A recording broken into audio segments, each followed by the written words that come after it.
السلام عليكم ورحمة الله. السلام عليكم ورحمة الله. Dan 4 hal yang menjaminkan banyak rizki, bukan memudahkan rizki. Tolong Bapak Ibu hafal, 4 hal bukan menjaminkan rizki, bukan memudahkan rizki, tidak. 4 hal mendatangkan rizki kemari. Dalam 4 hal, bukan Allah kasih kemudahan berarti kita berjalan mencari rizki Allah kasih, tidak. Bukan dikasih kemudahan, tapi di mana saja kita ada, posisi kita di mana saja, Allah datangkan rizki kepada kita. Yang pertama, qiyamul lail, salat malam. Yang kedua, berbanyak istighfar waktu sahur.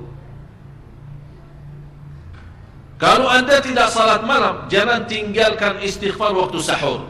Waktu sahur kapan? Kira-kira 30 menit sebelum azan.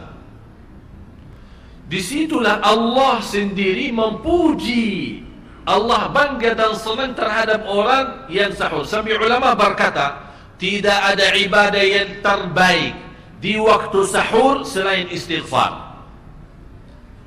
Jadi boleh baca Quran, boleh salat malam, boleh zikir, boleh apapun, tapi yang terbaik istighfar. Fokus hanya istighfar.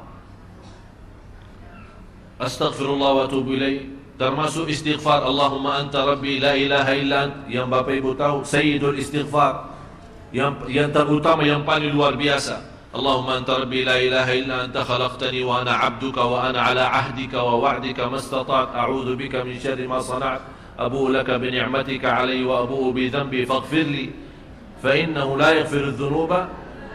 Ya Allah, kalau kita fahami doa ini luar biasa. Oleh karena itu kata Rasulullah, barang siapa yang membaca sayyidul istighfar kemudian di malam hari dengan keyakinan dia meninggal habis baca istighfar, masuk surga. Masuk surga.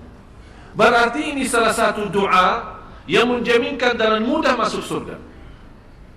Jadi 4 hal yang mendatangkan rizki, bukan kita mencarinya, dia yang datang kemari. Apalagi saat mencari lebih mudah. Qiyamul lail, salat malam. Tapi dalam bahasa, mohon maaf Bapak Ibu, dalam bahasa Arab disebut qiyamul lail, bukan salat.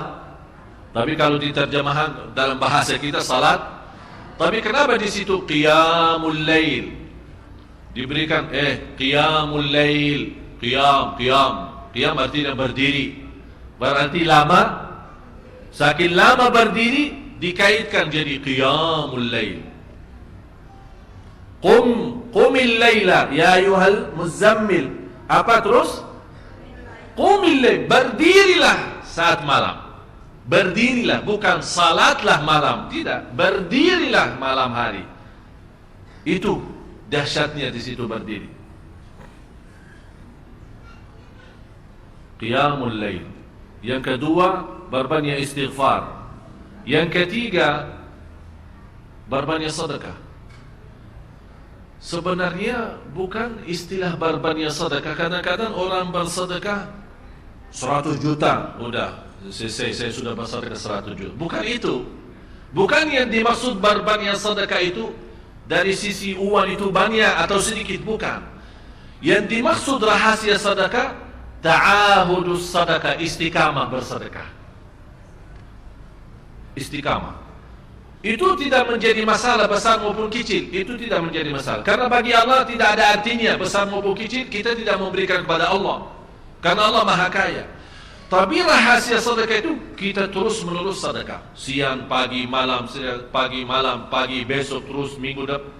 Tidak pernah berhenti. Setiap ada kesempatan selalu kita membawa sedekah. Itu namanya ta'ahudus sedekah. Ta'ahud kalau dalam bahasa sebuah janjian. Seolah-olah kita ada kontrak kerjasama antara diri dan apa? Dan sedekah. Itu kata ta'ahud, ahad, berjanjian. Saya berjanji. Seolah-olah ada berjanjian antara kita dengan sedekah. Jadi tidak boleh terlepas dari perjanjian, seolah-olah kita menghormati perjanjian. Bagaimana menghormati? Kita terus kerjasama. Kita beri, Allah ganti berkah sedekah. Kita beri lagi, Allah ganti masih terus. Kita beri, masih Allah terus ganti. Itulah dahsyatnya sedekah. Jadi Bapak Ibu, jangan nunggu hari tertentu, bulan tertentu, malam tertentu kita bersedekah. Jangan. Setiap kita merasa ada berita baik, ada berita maupun ada berita buruk yang menyakiti perasaan kita, di rumah tangga kita, anak kita, suami kita, istri kita, apapun, langsung segera sedekah. Disitulah rahasianya. Ikatkan seolah-olah kita sudah membuat perjanjian antara diri dan sedekah dalam segala hal, hal senang maupun hal tidak, hal bahagia maupun hal sedih, hal bangga maupun hal lagi menghadapi kesusahan, kesulitan, selalu sehat dan sakit. Terus yang keempat, zikir, berzikir pagi hari dan sore hari. Berzikir pagi hari dan sore hari. Ini 4 hal Bapak Ibu.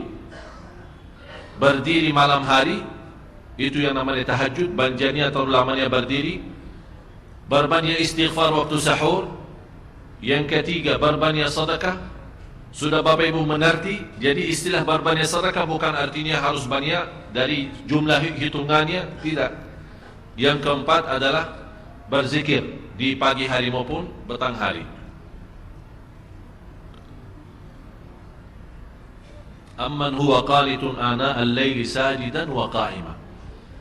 Sajidan wa qa'ima. Jadi Bapak Ibu, saat kita berdiri lama, walaupun baca satu ayat, diulangi berkali-kali. Walaupun baca surah pendek, tapi diulangi berkali-kali, tidak menjadi masalah. Bapak Ibu hanya hafal qulhu. Qulhu dibaca 3 kali, pahalanya seperti baca Al-Quran 30 juz. Ada seorang salih mengajak kawannya, sudah mendekati subuh, ayo bangun salat malam dan baca sepertiga Al-Quran. Langsung orang itu menjawab, bagaimana saya baca, sebentar lagi mau azan. Bacalah Qul huwallahu ahad. Salat malam dan Qul huwallahu ahad. Jadi Bapak Ibu, yang saya harap, jangan susah fikir, ya Allah saya mau baca apaan. Tidak usah susah fikir. Baca dan nikmati, yang penting nikmati bacaan. Walaupun Qul huwallahu ahad setiap hari. Kalau kita bosan baca, Allah tidak akan bosan mendengar. Malah Allah paling senang mendengar bisikan bacaan dan bisikan doa kita malam hari. Allah paling senang mendengar bisikan doa munajat kita malam hari. Itu luar biasa.